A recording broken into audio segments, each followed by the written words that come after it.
Chapter 2. The Empty Partner.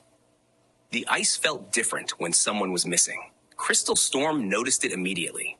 For years, she had trained with the steady presence of another skater beside her, matching speed, matching rhythm, matching breath. Every glide had once been shared. Every jump had once been synchronized. Now, the space beside her was empty, and emptiness had weight. The morning practice session had already begun when Crystal stepped onto the ice. A handful of younger skaters circled the rink under the watchful eyes of assistants, their laughter echoing lightly in the cold air. But Crystal barely noticed them. Her focus drifted instead to the far side of the rink, the place where pairs practiced lifts, where she and her partner used to train.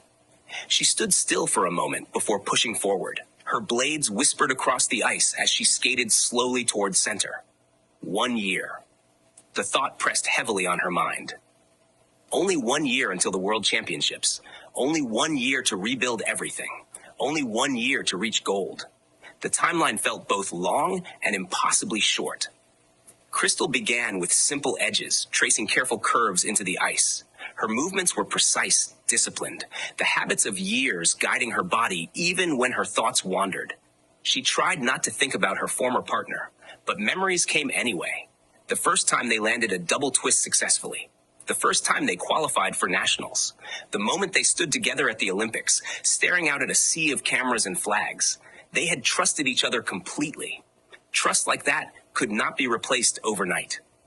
Crystal slowed and came to a stop. She stared at the empty stretch of ice beside her. This was where he used to stand, waiting for the signal, ready for the lift, ready for the throw jump, ready to catch her when gravity pulled her back down. Now there was no one, only silence. She exhaled slowly. Focus, she whispered to herself. Dreams required discipline, and discipline meant moving forward. Crystal pushed off again and began practicing solo jumps, triple loops and triple salchows, landing each one with careful control. Her muscles responded faithfully, even when her heart felt unsettled. Across the rink, Coach Maggie Shooks watched quietly. Maggie had seen many athletes struggle through transitions, but she knew this one was especially difficult. Partnerships in figure skating were rare bonds, fragile and powerful at the same time. When Crystal finished a jump combination, Maggie stepped forward. Take a break. Crystal skated over and rested her arms on the boards. Her breathing came in steady rhythms. Maggie handed her a bottle of water. You're pushing hard. Crystal took a drink. I have to. Maggie leaned against the boards. You always say that. Crystal looked down at the ice. This time it's true. Maggie waited. Crystal continued softly. I don't have a partner. Maggie nodded. I know. Crystal turned toward her. I can't compete alone. No, Maggie agreed. The truth hung between them. Crystal tightened her grip on the boards. We've been searching for months. Maggie sighed. I know. They had traveled to competitions across several states. New York, Pennsylvania, Massachusetts, even as far as Michigan. Everywhere they went, Crystal watched skaters carefully. Some were talented, some were strong, some were experienced, but none were right. One lacked timing, another lacked discipline, another lacked trust, and one simply lacked heart.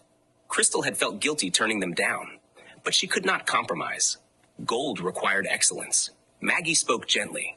You've seen a lot of candidates. Crystal nodded. None of them fit. Maggie studied her. What exactly are you looking for? Crystal hesitated. It was hard to explain. Finally, she said, someone steady. Maggie nodded. Good. Someone strong. Also good. Crystal paused before continuing. And someone who isn't afraid to fall.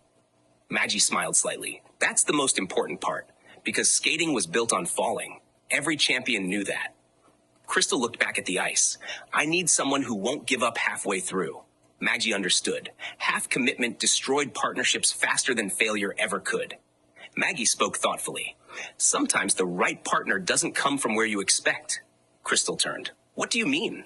Maggie hesitated briefly, as if considering how much to say. My husband mentioned something last night. Crystal listened carefully. Maggie continued. There's going to be a visitor in town soon. Crystal tilted her head. A skater? Maggie shook her head. No. Crystal frowned. Then who? Maggie folded her arms. A hockey player. Crystal blinked. A hockey player? Maggie nodded. Someone well known. Crystal gave a small, uncertain laugh. I need a figure skater. Maggie smiled faintly. Sometimes skills transfer. Crystal wasn't convinced. Hockey players move differently. Yes, they're rougher. True. They don't do lifts and spins. Maggie shrugged. Not usually. Crystal shook her head. This sounds impossible.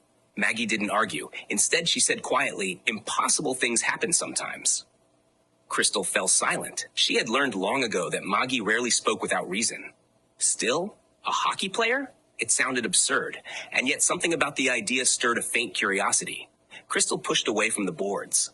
I should finish practice. Maggie nodded. 10 more minutes. Crystal skated back toward center ice. Her movements were slower now, thoughtful. The idea lingered in her mind. A hockey player. It made no sense. Yet the more she considered it, the more she felt a strange sense of anticipation, like the quiet feeling that came before an unexpected change.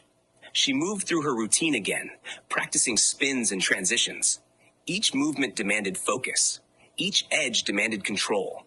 But even as she skated, one thought returned again and again. What if?